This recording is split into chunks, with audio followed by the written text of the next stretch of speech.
Hey YouTube, thank you guys for tuning in to my first video on my channel that is, well, relevant to Yu-Gi-Oh!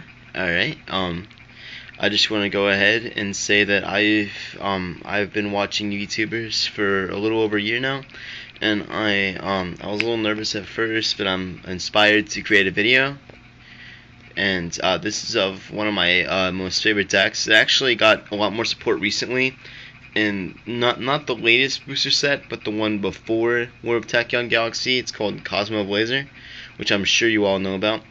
This deck is called Zexal Weapon, and I really enjoy the deck. I wanted to base the deck around Utopia, of course, because Utopia is one of my favorite monsters, so I just figured I would do something around him, and I started looking up archetypes and other things like that, just things that make Utopia better, and I stumbled across these, and I was like, wow, these are really cool.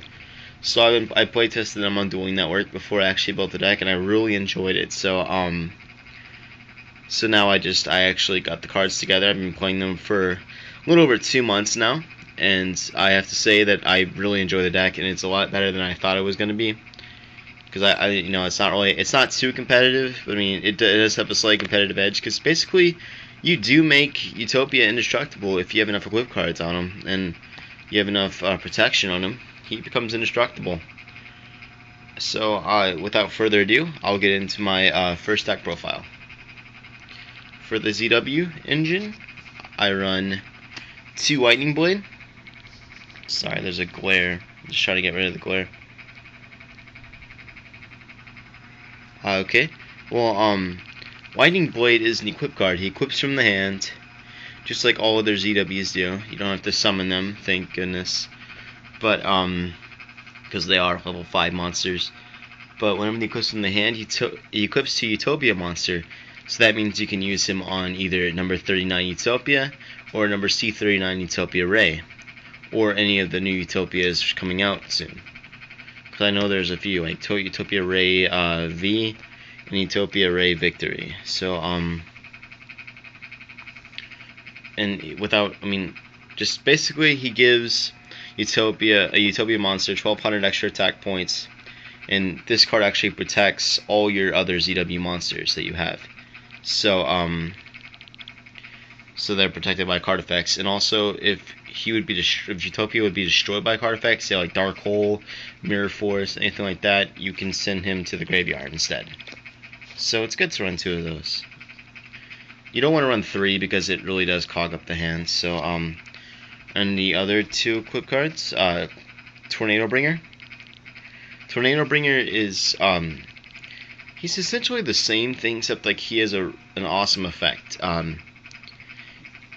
He helps Utopia. He's the same thing. He equips to Utopia monster.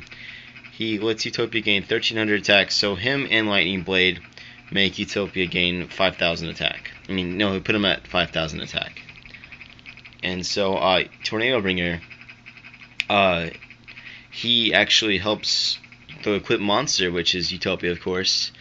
He cannot be targeted by card effects. That means compulsory doesn't hurt him, which really hurts Exceed monsters. So it's really good. I mean, and then also if you do destroyed by battle, you can send him to the graveyard instead. So you run 2 of those. I only run 1 Utopia Ray because I actually really prefer just the Utopia himself, because his effect is better. I mean, I don't know. I like Utopia Ray, but I prefer number 39 Utopia, just essential. So I only run 1 Unicorn Spear. And Unicorn Spear only equips to Utopia Ray. So he gives him 1,900 attack, and then during the his effect is negated during the next battle phase, or during the battle phase only. So like he can negate a monster's effect whenever he attacks into a monster. So like if he has like an effect that won't be destroyed by battle, like Spirit Reaper or something like that, it gets around that. So it's pretty good. I mean, it gets over things like, and also you can overlay into Utopia Ray anytime, so this makes it really helpful. And then for the last ZW card, 1 Ultimate Shield. This is just, I notice a lot of people don't use this, but it's just kind of my out to bottomless trap hole. Whenever it's summoned, so that means normal or special, you can get one of your banished Exceed monsters and special summon it in defense position, and then you can equip it if it's Utopia, which of course it's going to be Utopia, because Utopia is probably going to be a bottomless target in this deck. So, alright, and then for the support cards, you run 3 Goblinberg. Goblinberg is extremely underrated. I think people should actually run this card more often. I mean, not only does it let you get an additional summon of level 4 or lower monster, you can spam rank 4 this way, which is the main reason why it's in this deck. But also you can use them for tuners and things like that, just because it's level 4 or lower monster from your hand. And then he goes to defense position. But that doesn't matter because you're going to be using him anyway for like Exceed summons or even Synchro summons. I mean, he's really good. So run 3 of those, of course. And then I run 3 Star Drawing. This was something I was debating on running, but I actually really like it. It's a level 4 with the ability to make himself a level 5 monster. And also which means, because, you know, I do run rank 5s in the extra deck, so Star Drawing actually makes the deck a lot better. So, I mean, because he's a draw engine. Whenever he uses a material, and whenever the monster that he's attached to is summoned, I get to draw a card. So it's a plus. And also he works with Goblinberg, and he can make himself a rank 5, so he works with level 5 monsters. And then I run 3 Photon Thrasher. He's basically a Cyber Dragon, just to spam rank 4s, and also he's a steady floater, honestly. Because, I mean, you get him out first, you get him out, you go second, you summon him, your opponent probably doesn't have anything to go, right? Because it's early in the game. So they can float you until the next couple turns, which is, in my vote, really good. So, run 3 of those. And then another card that makes Exceed decks really good, of course, is Summoner Monk. Summoner Monk is just, I run a lot of spells, so I think Summoner Monk is necessary. It makes rank 4, it's really good. And then 1 Honest, just for whenever Utopia attacks. I just figured that'd be cool to use, so. And then for the last 2 monsters of the deck, 2 Cyber Dragon. At first I was testing a card known as Solar Windjammer, but because I liked its defense stats, but then I realized its effect is that whenever it's special summoned, in the way that Cyber Dragon is, it loses half its attack and defense stats. So I was like, I'm not sure if I like that, so I went back to Cyber Dragon, which actually I like Cyber Dragon better, and plus he looks better, so it's a win-win for me. Now on to spells. 2 Mystical Space Typhoon, just to pop back row, because, I mean, bottomless is pretty much in every deck nowadays, so it's good to have. 2 Pot of Duality for hand renewal. I usually do this after I get all my summons out, and it just gives me an extra card for the next turn, or that turn, depending on what it is. So, 2 Pot of Duality is really good.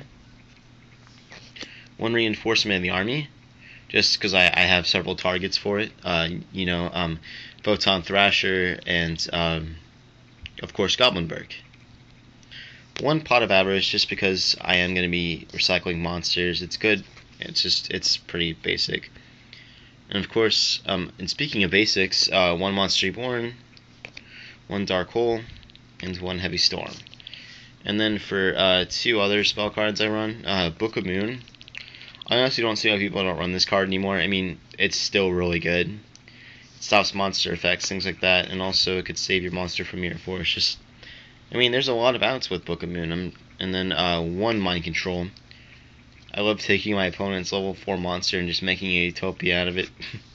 So much fun. And that's it for the spell cards. So on the traps, you run 2 Bottomless Trap Hole. Pretty standard. Pretty self-explanatory as well. And then 2 Dark Bribe, just because back row is an issue for this deck, especially whenever you bust out an Exceed monster, and he has the potential to get bottomless or torrential or something like that, so you want to keep your monsters on the field. You want to keep field presence on this deck, especially with Utopia. And then 2 Torrential Tributes, just whenever my opponent's getting their combos off, and I can go ahead and get rid of their monsters. and then get my combos off next turn. And then 2 Mirror Force just for extra protection. I mean, pretty self-explanatory. And then the 1 Psalm Warning, and of course the Psalm Judgment. And that's it for the main deck. Now on to the extra deck. I really don't have a side deck for this because I don't really play too competitively. So all it's just really for fun. So of course you run the number 39 Utopia. I wish this guy was printed in Ultimate. I think that would look really cool, but I'm actually thinking about switching this out for gold rares, but I just like, I don't know, I love Utopia. He's the main card of the deck. And then 2 Photon Papal Operative. The reason for 2 Photon Papal Operative is just because if I have a giant Utopia on the field, people are more than going to likely set monsters. So this way I can get over them and deal a lot more damage. And then for the opposite effect, 1 Maestroke, pretty standard. And then 1 Gymnite Pearl. I specifically put this in there for Evil Swarms because I have a few friends that play them and he gets over Ophion, so it's really good. And I enjoy Gymnite Pearl. Also, he gets around Phoenix Chain, things like that. He's pretty standard. And then 1 Shockmaster just because I can make him. And of course, the Utopia Ray. Though I run one of, and then of course, and then rank 5s. 2 ZW Wheel Arms. This searches out each ZW card in the deck by just attaching a material. It searches out 1, you add it to your hands, which of course you can equip to Utopia if you have him on the field, or just get ready for Utopia. And also you can equip him to Utopia to give him 3,000 extra attack. And then you can send, after that, you can attack and then send this card to the graveyard to give Utopia an extra attack with the 3,000 attack points gained until the end phase. Until the end of the battle phase. So it's really good. Then 1 Machimek for burn damage. 1 Volcasaurus just for popping things and also burn damage. And then 1 Adrius just because I can. Alright, thank you guys for watching. I really appreciate it, and I hope you guys really like the video. Just like and comment what you guys think about the video, and please let me know. I hope it wasn't too long for you. I just kind of wanted to give you like a description of the deck and just kind of go on just like, just a little discussion. So I hope you guys enjoyed it, and thank you. Have a great day.